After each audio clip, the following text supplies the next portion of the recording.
जम्मू और कश्मीर के उपराज्यपाल मनोज सिन्हा हमारे साथ इस वक्त मौजूद है। बहुत बहुत स्वागत है मनोज सिन्हा जी आपका। और मैं चाहूंगा कि आप मंच पर आएं और मनोज सिन्हा से बातचीत करेंगे मेरे सहयोगी Gaurav Agrawal. Gaurav, over to you.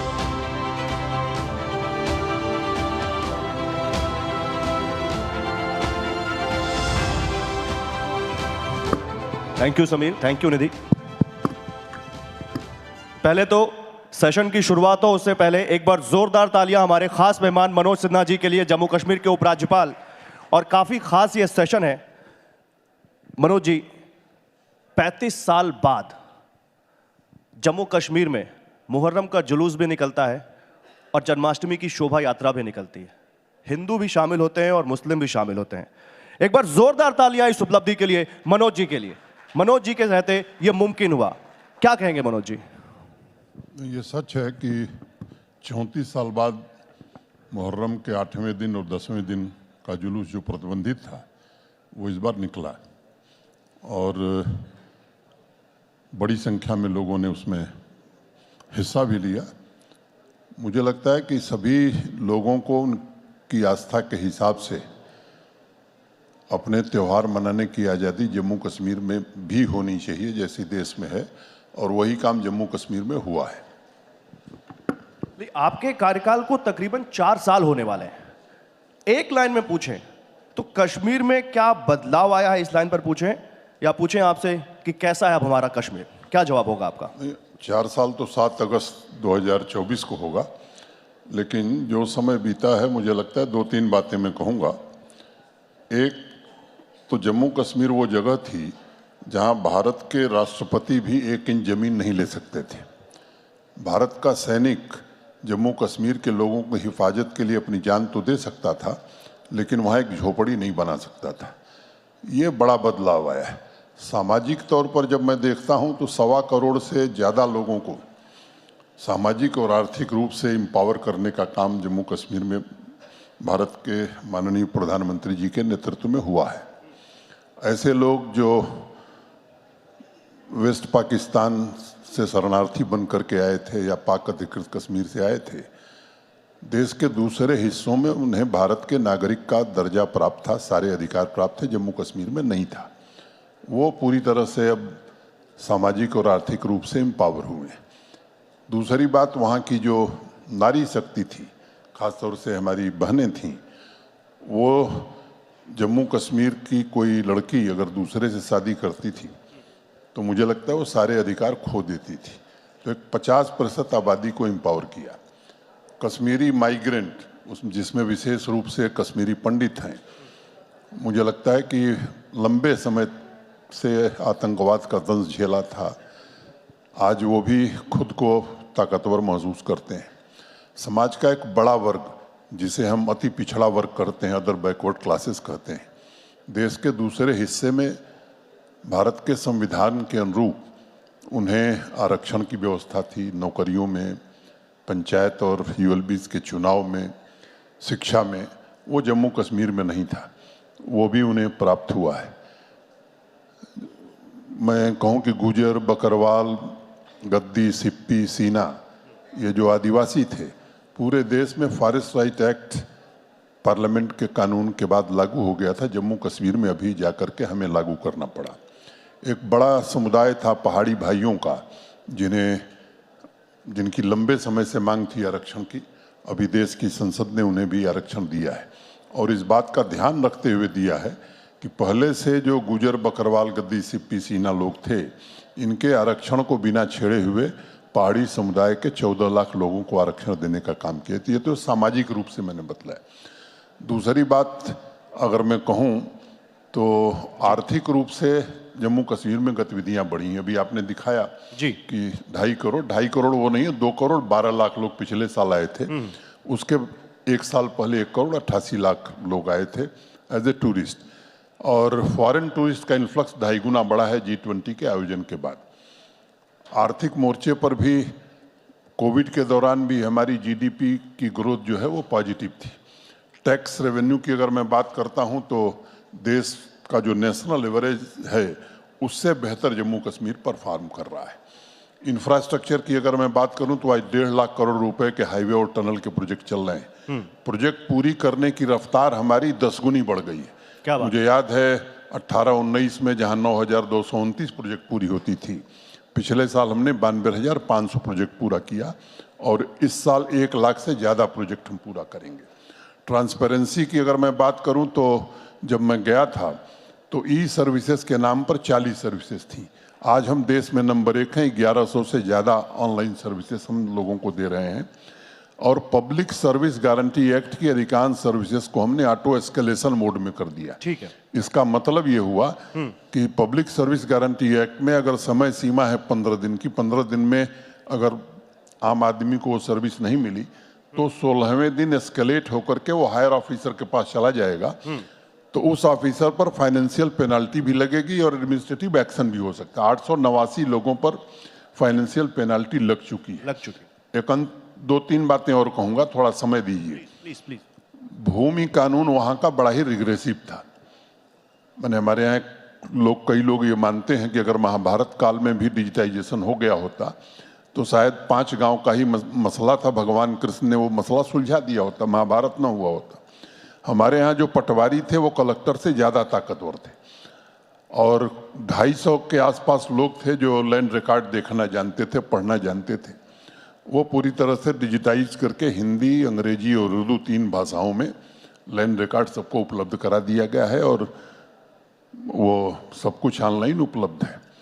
तीसरी बात मैं कह सकता हूँ कि holistic agriculture development plan, tourism, industry, ये ऐसे सेक्टर हैं जिसमें जम्मू कश्मीर प्रशासन का बड़ा फोकस रहा है।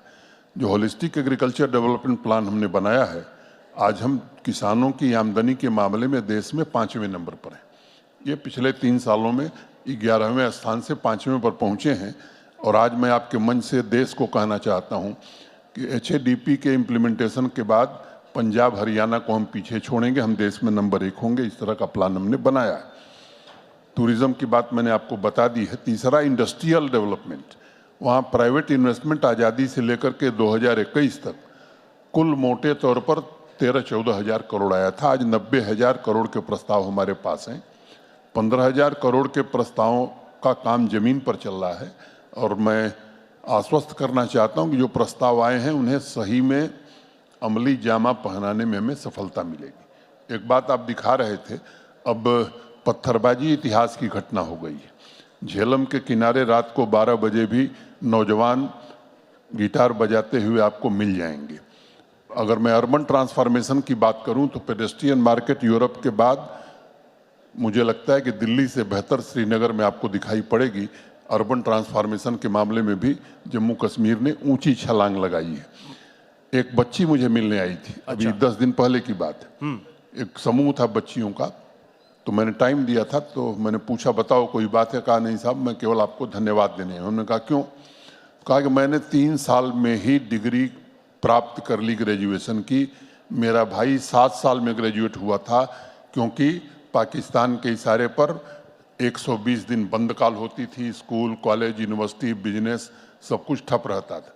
वो भी अब इतिहास की घटना हो गई। तो अब पड़ोसी बंद काल नहीं देता, अब जम्मू कश्मीर प्रशासन कैलेंडर जारी करता है कि ये पढ़ाई का कैलेंडर है, ये त्योहारों का कैलेंडर है। मतलब आपने ठान लिया कि काया पलट कर रख देंगे कश्मीर की। लेकिन मनोज जी, कुछ लोग कहते हैं कि कश्मीर में शांति नहीं आई है। वो कहते हैं कि घाटी के नौजवान बस शांत बैठे हैं क्योंकि वहां सुरक्षा बलों का पहरा बहुत है, जेल जाने का डर है, मुकदमों का डर है। आप कह रहे हैं कि कश्मीर का नौजवान अब 3 साल में डिग्री हासिल करता है। मैं 2 बात कहना चाहता हूं। देश के लोकतंत्र ने आज़ादी दी हुई है लोगों को कुछ भी कहने की। कई पैमाने, एक, हिंसक घटनाएं कितनी हुई, दूसरी, सामान्य नागरिक कितने मारे गए, और तीसरी, सुरक्षा बल कितने मारे गए। अगर आप तुलना करेंगे पिछले 4 वर्षों की, उसके पहले की 4 वर्षों की, तो मोटे तौर पर 75% से ज़्यादा कमी आई है। दूसरी बात, चाहे वो तिरंगा यात्रा हो, मेरी माटी मेरा देश का कार्यक्रम हो, पुलवामा और सोपैया की चर्चा दूसरे कारणों से होती थी। और वहाँ 8,000 10,000 नौजवान भारत का तिरंगा लेकर भारत माता की जय के नारे लगा रहा है। ये परिवर्तन कुछ लोगों को समझ में नहीं आता है। फोर्सेस का डिप्लॉयमेंट, सीआरपीएफ, आर्मी, वो अगर आप देखेंगे तो पहले की तुलना में काफी कम हो गया। ये ऐसे संकेत है। अब शाम होता था तो लोग इंतजार करते थे कि जल्दी घर चलें। अब आप जाइए, मैं आपको दावत देता हूं, जाके श्रीनगर देखिए, नाइट लाइफ का आनंद लेते हुए वहां के नौजवान दिखाई पड़ेंगे। क्या बात है मनोज जी, क्योंकि आपसे बात हो रही है तो धारा 370 की बात ना हो ये नामुमकिन है। आपको 370 हटाने जाने के बाद कश्मीर की जिम्मेदारी दी गई। मैं सीधा पूछता हूं, जब आप वहां पर पहुंचे आपको क्या चुनौतियां वहां दिखाई पड़ी और कितना बड़ा आपको वहां चैलेंज दिखा जिसको आपको लगा कि यार इससे लड़ना सबसे मुश्किल है? 370 5 अगस्त 2019 को समाप्त, मैं 1 साल बाद गया था जी। जब मैं पहुंचा था तो मुझे लगा था कि सामान्य रूप से कोई भी परिवर्तन वहां की सामान्य जनता स्वीकार कर ले तब परिवर्तन का अर्थ होता है। उसके लिए मैंने प्रयत्न किया और मैं कह सकता हूं कि भारत के प्रधानमंत्री जी, देश के गृह मंत्री जी और उनकी नीतियों के कारण ये संभव हो पाया। क्योंकि अब जो दिल्ली में सरकार है वो शांति खरीदने में विश्वास नहीं रखती है। पहले शांति खरीदी जाती थी, अब जो दिल्ली की सरकार है या जम्मू कश्मीर का जो प्रशासन है वो अस्थायी रूप से शांति स्थापित करने में भरोसा रखता है और वही काम हम कर रहे हैं। शांति खरीदी जाती थी मतलब? शांति खरीदी जाती थी मतलब जो लोग शांति में बाधक थे उनसे बातचीत की जाती थी।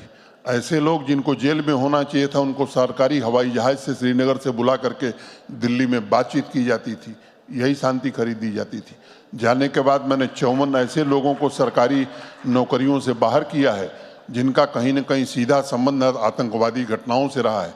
जिस बड़े आतंकवादी का आप नाम जानते हैं उसके परिवार के लोग सरकारी नौकरी में थे। तो मैं समझता हूं कि मेरी बात यहाँ के लोग समझ रहे हैं। आप समझ जरूर रहे हैं लेकिन ना समझ बनने की कोशिश कर रहे हैं। नहीं, हम तो चाहते हैं मनोज जी से आज सब कुछ समझे, कुछ भी ऐसा ना रह जाए जो टीवी 9 के दर्शकों को समझने को रह जाए।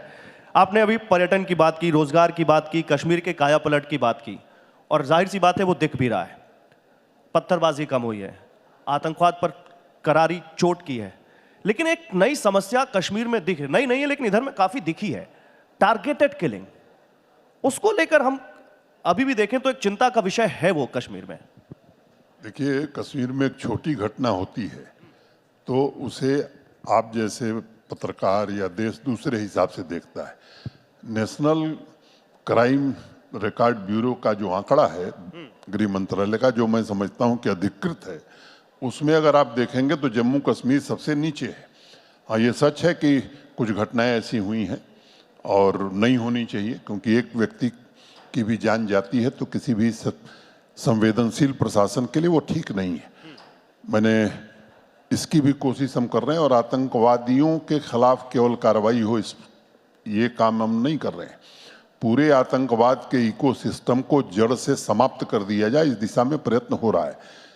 मैं मानता हूं कि उस स्थिति में भी हम जल्दी आ जाएंगे और जो भी घटनाएं हुई उनमें कोई बचा नहीं है, उनके खिलाफ कड़ी कार्रवाई की गई है और मुझे लगता है कि वो दिन भी देश देखेगा जब इससे भी जम्मू कश्मीर पूरी तरह से मुक्त होगा। तो मनोज जी, आप ये कह रहे हैं कि वो छोटी घटनाएं हैं जो टारगेटेड किलिंग हो रही है, इनको टारगेटेड किलिंग बना के पेश किया जा रहा है? नहीं, मैंने ये नहीं कहा कि वो छोटी घटनाएं। हाँ, मैंने कहा कि कुछ छिटपुट घटनाएं ऐसी हुई हैं, ये सच है, लेकिन उन घटनाओं पर भी हमारी पैनी निगाह एक एक घटना की पूरी तरह से जांच हुई है और उसके फॉरवर्ड और बैकवर्ड लिंकेजेज तक हम गए हैं। सभी घटनाओं में गिरफ्तारियां हुई हैं। भारत के कानून के मुताबिक जो कार्रवाई है वो कार्रवाई की जा रही है और जो भी सक्रिय तंजीमें आज की स्थिति में उनके टॉप कमांडर जहां होने चाहिए वहीं पहुंच गए। मनोज जी, टारगेटेड किलिंग पर अभी तक हमने देखा था वहां पर बाहर से आए हिंदुओं को निशाना बनाया जा रहा था, लेकिन अब कुछ सिख परिवारों को भी निशाना बनाया जा रहा है। इसके पीछे कोई मॉडस ऑपरेंडी देखते हैं आप? नहीं, मुझे लगता है कि इसको इस तरह से नहीं कहना चाहिए। केवल हिंदू मारे गए हैं या सिख मारे गए ऐसा नहीं है, मुसलमान भी मारे गए। तो उसमें ये भेदभाव उन लोगों ने नहीं किया है क्योंकि उनको हिंदू सिख मुसलमान से लेना देना नहीं है। ये देश का और दुनिया का ध्यान आकर्षित करने के लिए है कि हमारी भी प्रेजेंस अभी है, हम कुछ कर सकते हैं। मुझे लगता है केवल इसके लिए घटनाएं की जाती है। तो कौन है ये लोग टारगेटेड किलिंग वाले? कश्मीर के हैं, बाहर से आए हैं, कौन है ये लोग? स्वाभाविक रूप से हमारे पड़ोसी के इशारे पर जो लोग काम करते हैं वो हैं। इसमें कहीं किसी को भ्रम नहीं होना चाहिए। आप कह रहे हैं कि ये पाकिस्तान स्पॉन्सर्ड है? एकदम मैं जिम्मेदारी से बात कर रहा हूँ। ठीक है, तो ये बहुत बड़ी बात आप कह रहे हैं, लेकिन अभी एक और नया पैटर्न दिख रहा है मनोज जी। वहां पर घाटी शांत है, लेकिन बॉर्डर के इलाकों में पाकिस्तानी आतंकवादी दाखिल हो रहे हैं। एक नया पैटर्न दिखाई दे रहा है, क्या सच्चाई है और सीमा पार से घुसपैठ कैसे हो रही है? ये नहीं, सीमा पार से घुसपैठ हो इसकी कोशिश बराबर होती रही। आप सबको मालूम है कि युद्ध विराम की स्थिति कई वर्षों से है, लेकिन इसका लाभ उठा करके कई आतंकवादी संगठन पाकिस्तान के किसके इशारे पर आते हैं मुझे लगता है लोग जानते हैं, ये कोशिश करते हैं। टोपोग्राफी बड़ी डिफिकल्ट है। कश्मीर में पहले ज़्यादा दिक्कतें थी, इसलिए हमारा भी फोकस कश्मीर घाटी में था। बीच में इन लोगों ने कोशिश की है रजौरी पुंछ का जो इलाका है उसको थोड़ा डिस्टर्ब किया जाए। बीच में एक दो दुखद घटनाएं हुई जिसमें हमारे आर्मी के कई बहादुर जवान शहादत दिए। वहाँ भी 360 डिग्री सिक्योरिटी अरेंजमेंट आर्मीज हमारे सीएपीएफ और जम्मू कश्मीर पुलिस ने किया है, और मुझे लगता है कि उसे भी नियंत्रित हम पूरी तरह से कर लेंगे। अच्छा, जब आप बात पाकिस्तान की करते हैं तो कुछ कश्मीर के नेता, मैं नाम लेता हूं, फारूक अब्दुल्ला, कहते हैं कि पाकिस्तान से बातचीत करने की जरूरत है, बातचीत से ही मसला हल हो सकता है, और बात नहीं होगी तो कश्मीर का हाल गाजा जैसा हो जाएगा। कौन क्या कहता है इस पर प्रतिक्रिया देने में नहीं आया हूं। मैं भारत सरकार और जम्मू कश्मीर प्रशासन की नीति स्पष्ट करना चाहता हूं कि पाकिस्तान जब तक सुधरेगा नहीं, हम कोई बातचीत पाकिस्तान से नहीं करने वाले। अगर हमको बात करनी होगी तो जम्मू कश्मीर के लोगों से, जम्मू कश्मीर के युवाओं से बात करेंगे, और उनके लिए जो भी सुविधा चाहिए वो हम उपलब्ध कराएंगे। तो लगता नहीं कि वो सुधरेंगे, तो क्या फिर बात नहीं होगी? कभी नहीं सुधरेंगे तो कभी नहीं होगी। कभी बात बिल्कुल होगी नहीं। Talk and terror can't go together, आप ये कह रहे हैं? यस, टॉक और टेरर दोनों साथ साथ नहीं चलेंगे। अब बात पीओके की होने लग गई है आजकल मनोज जी, और पीओके के बारे में बोलने लग गए हैं अब बहुत सारे बीजेपी के नेता। पीओके पर क्या आप क्या कहना चाहेंगे? कुछ काम विदेश मंत्रालय के जिम्मे छोड़ देना चाहिए। मुझे लगता है कि इस सीमा को हम लोगों को समझना चाहिए। नहीं, लेकिन पीओके में भारत जिंदाबाद के नारे लगते हैं और वहां लोग कहते हैं दरवाजा खोल दो, अब हमें भारत की तरफ जाना है। मैंने कहा आपको कि ये हम लोगों का काम नहीं है। भारत में विदेश मंत्रालय बहुत सक्षम मंत्रालय है, तो उन्हें उनका काम करने दीजिए। ठीक है, बहुत अच्छी बात है। लेकिन पिछले साल दिसंबर में सुप्रीम कोर्ट में धारा 370 पर सुनवाई हो रही थी, तब जिनका आपने कहा कि मैं किसी की प्रतिक्रिया देने नहीं आया हूं किसी के बयान पर, उन्होंने एक बहुत बड़ा आरोप लगाया। मुफ्ती परिवार, अब्दुल्ला परिवार, वो साफ कह रहे हैं कि भाई हमें नजरबंद कर दिया जाता है जब भी ऐसा कुछ होता है। तो ऐसा कुछ करते हैं हम? देखिए, 370 पर अब देश की सर्वोच्च न्यायालय ने अपना फैसला सुना दिया है। भारत में, हमारे देश में सर्वोच्च न्यायालय के फैसले के बाद मुझे लगता है कि विराम हो जाता है, तो वो चैप्टर अब क्लोज हो गया। कुछ लोगों की बात आप कर रहे हैं, मैं आपको इस मंच से कह रहा हूं कि एक भी राजनीतिक व्यक्ति न हिरासत में है, न उसके खिलाफ कोई कार्रवाई हम करते हैं। हाँ, ऐसे लोग जो भारत की एक संप्रभुता, एकता और अखंडता में बाधा हैं, उनके खिलाफ कार्रवाई हो रही है, आगे भी होगी। लेकिन राजनीतिक गतिविधियों की पूरी आज़ादी और सबको आज़ादी है। क्या क्या बयान लोग देते हैं, मुझे लगता है उन बयानों को मुझे उद्धृत करने की जरूरत नहीं है। अगर आज़ादी नहीं रहती तो इस तरह का बयान दे करके भारत में ही आप रह सकते हैं, दुनिया के दूसरे देश में नहीं रह सकते। मनोज जी, अभी मैंने कुछ दिन पहले एक फोटो देखी, आपने खेलो इंडिया की वहां शुरुआत की, स्नोफॉल हो रहा था और आप उस बर्फबारी में खड़े होकर उसकी शुरुआत कर रहे थे और युवा बड़ा उत्साही था। और मैंने भी एक फीडबैक देखा है आपका कि आपका युवा से कनेक्ट बहुत अच्छा है कश्मीर में। तो वो युवा अब क्या सपने वो देख रहा है और क्या आप युवा के मन को भाप पा रहे हैं कश्मीर के? देखिए, जम्मू कश्मीर के युवाओं की आकांक्षा भी भारत के बाकी हिस्से के युवाओं की आकांक्षा से पूरी तरह से मिल गई है। और जिस विंटर स्पोर्ट्स की आप बात कर रहे हो, चौथा एडिशन था और काफ़ी अच्छा कार्यक्रम वो गुलमर्ग में होता। उस दिन बर्फ़ गिर रही थी, उस कार्यक्रम के उद्घाटन के समय हम लोग वहाँ मौजूद थे। एक बात मैं ज़रूर बताना चाहता हूँ कि PMDP, prime ministers development plan, 2015 में जब 14 में बाढ़ आई थी, उसके बाद नरेंद्र मोदी जी ने घोषित किया था। उसके कारण स्पोर्ट्स इंफ्रास्ट्रक्चर जम्मू कश्मीर का काफ़ी बेहतर हो गया है। हर जिले में स्टेडियम, इंडोर स्टेडियम, और जिलों तक नहीं बल्कि कई तहसीलों और ब्लॉकों में भी बन गया है। हर पंचायत में प्ले फील्ड बना दिए गए हैं। ऐसी शायद कोई पंचायत होगी जहां जमीन न हो वहीं प्ले फील्ड नहीं है। और मैं आपको बताना चाहता हूं कि आज से 5 साल पहले 3 लाख 4 लाख लोग स्पोर्ट्स एक्टिविटीज़ में भाग लेते थे। पिछले साल 65 लाख से ज़्यादा नौजवानों ने डिफरेंट डिसिप्लिन्स में स्पोर्ट्स के भाग लिया है। और अंतिम बात, स्पोर्ट्स का हमारा बजट अगर पर कैपिटा आप देखेंगे तो देश में सबसे ज़्यादा है।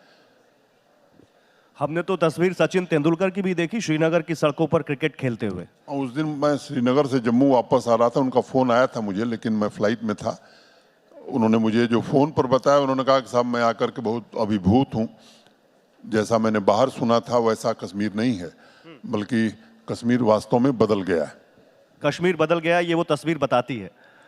एक बदलाव और लोग चाहते हैं कश्मीर में, और खासकर पॉलिटिकल पार्टियां चुनाव को लेकर क्या तैयारियां हैं, उसकी स्टेटहुड को लेकर क्या तैयारियां हैं? मुझे लगता है कि इसमें किसी को कन्फ्यूजन नहीं है। देश के गृह मंत्री श्री अमित शाह जी ने जब पार्लियामेंट में धारा 370 और 35 से हटाने का प्रस्ताव रखा था, उसी समय उन्होंने 3 बातें कही थी। एक, पहली बात उन्होंने कही थी कि असेंबली की सीटें बढ़ रही हैं, तो उनकी बाउंड्री कौन तय करेगा? निश्चित रूप से डिलिमिटेशन कमीशन बना जस्टिस रंजना देसाई की अध्यक्षता में। उसने काफ़ी मेहनत करके डिलिमिटेशन का काम पूरा कर दिया। डिलिमिटेशन के बाद अब 2018 की वोटर लिस्ट पर तो चुनाव नहीं होता, नई वोटर लिस्ट बननी थी। 5 साल में बहुत सारे यंग वोटर्स बने थे, वो काम पूरा हो गया। लोकसभा के चुनाव होने जा रहे हैं। 12 तारीख को full election commission Jammu Kashmir आ रहा है।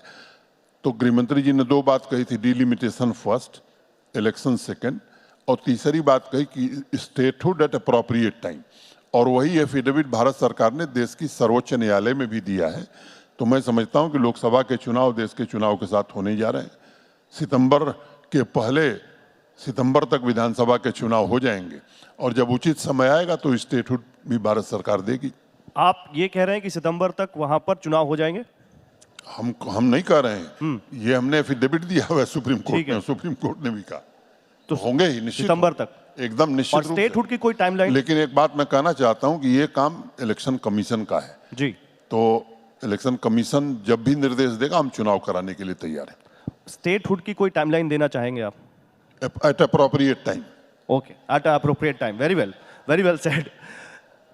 कश्मीरी पंडितों को बसाने को लेकर बहुत वहां पर आपकी सरकार का एक बहुत फ्लैगशिप प्रोग्राम है, और कश्मीरी पंडित दोबारा 370 हटाने के बाद एक नंबर कोई दे सके उपराज्यपाल मनोज सिन्हा जी, कितने बसाए गए और कितने गैर कश्मीरियों ने, क्योंकि कहा गया है कि कश्मीर में अब कोई भी जाके जमीन खरीद सकता है, तो कितने गैर कश्मीरियों ने वहां जमीन खरीदी या वहां कश्मीर में रह रहे हैं? इसको 2 तरह से समझिए कि 90 के दशक में बड़ी संख्या में कश्मीरी पंडित और भी लोग कश्मीर घाटी से निकल गए, आकर के जम्मू और देश के दूसरे हिस्सों में बसे। भारत सरकार ने जो रिहेबिलिटेशन पैकेज बनाया उसमें क्या क्या चीज़ें रखी? एक, मनमोहन सिंह जी की सरकार के समय 3000 नौकरियां और 3000 घर उनके लिए वैली में। फिर मोदी जी जब प्रधानमंत्री हुए तो एक दूसरा 3000 नौकरी और 3000 घर। दुर्भाग्य की बात यह थी कि ये पद भरे नहीं जाते थे और जमीन नहीं उपलब्ध है इस नाम पर घर बनाए नहीं जाते थे। आज मैं ये कहना चाहता हूं कि 6000 के 6000 पद 23 को छोड़ करके सारे भर दिए गए थे। अभी कुछ लोग और अच्छी नौकरी पा गए हैं तो रिजाइन कर दिए। 250 पद रिक्त हैं जिनका विज्ञापन हम 10 दिन में निकालने जा रहे हैं। 6000 घरों के लिए जमीन उपलब्ध करा दी गई। 2500 से ज़्यादा घर बन करके तैयार हो गए हैं और मैं कहना चाहता हूं कि अगले साल सारे घर बन जाएं। दूसरी बात, इन जो टारगेटेड किलिंग की बात आप कर रहे थे, 1-2 हमारे कश्मीरी पंडित साथी जो सरकारी नौकरी में थे उनकी दुखद और निर्मम हत्या हुई थी, तो उनसे मैं निरंतर संपर्क में हूं। मेरे ऑफिस में एक सेल है जो निरंतर संपर्क रखती है और वैली के हर जिले में भी डीसी ऑफिस में एक सेल है जो इनके साथ संपर्क में रखती है। मैं बहुत जिम्मेदारी से बात कहना चाहता हूं कि कश्मीरी माइग्रेंट, खासतौर से कश्मीरी पंडित पूरी तरह से सुख शांति से हैं और मैं आपसे ये जरूर कहूँगा कि आप आइए, आने वाले दिनों में श्रीनगर और वैली में कश्मीरी पंडित भी दिखेंगे, उनके घर भी दिखेंगे और बाकी लोगों के घर भी दिखेंगे। कितना वक्त, कोई समय सीमा इसकी? देखिए, कुछ चीजें हैं जो टीवी डिबेट की नहीं होती हैं। इसकी समय सीमा खींचना, मैं समझता हूं कि उसको बांधिए मत। ये अनवरत चलने वाली निरंतर प्रक्रिया है। ये प्रारंभ हो गई है और आगे ये चलती रहेगी। एक और बात बहुत उठती है कश्मीर में, और आपकी सरकार में उसको लेकर काम भी हुआ है कुछ, मंदिरों का जीर्णोद्धार। कई सारे मंदिर हैं जिनके जीर्णोद्धार की आवाजें उठती हैं, तो आपकी सरकार का या आपका कुछ प्लान है इस पर? नहीं, ये जितनी भी हेरिटेज साइट्स हैं उनके रेस्टोरेशन और प्रिजर्वेशन के लिए 200 करोड़ रुपए हमने रखे थे। ढेर सारे मंदिर, मस्जिद, चर्च, गुरुद्वारे हमने बनाए हैं।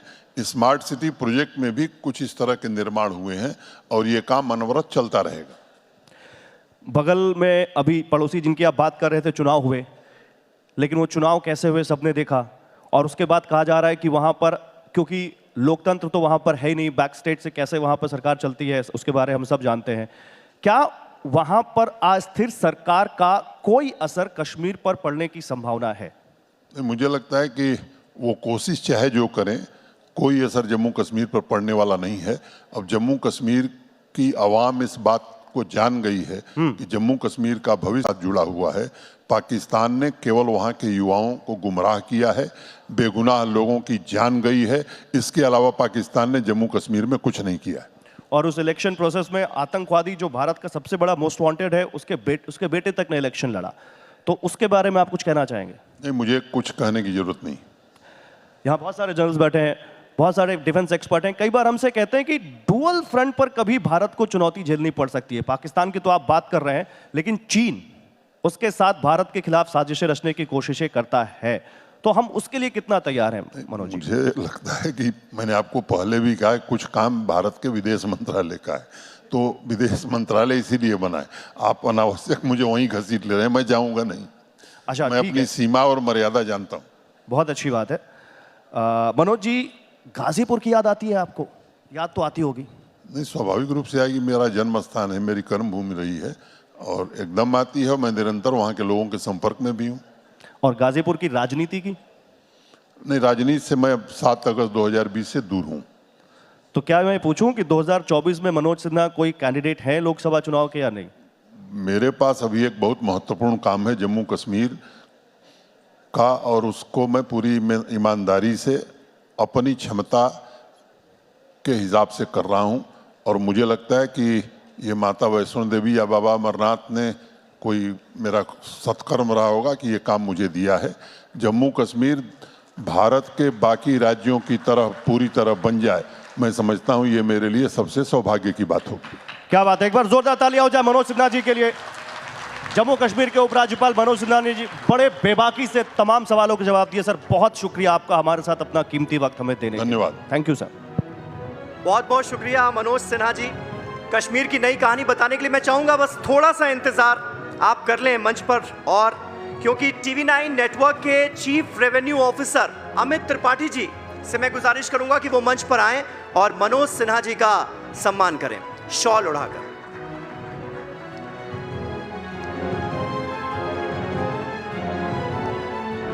तो तालियों की गड़गड़ाहट के साथ एक बार फिर स्वागत मनोज सिन्हा जी का, जिन्होंने नए कश्मीर की कहानी आज दिल खोलकर हमारे सामने रखी।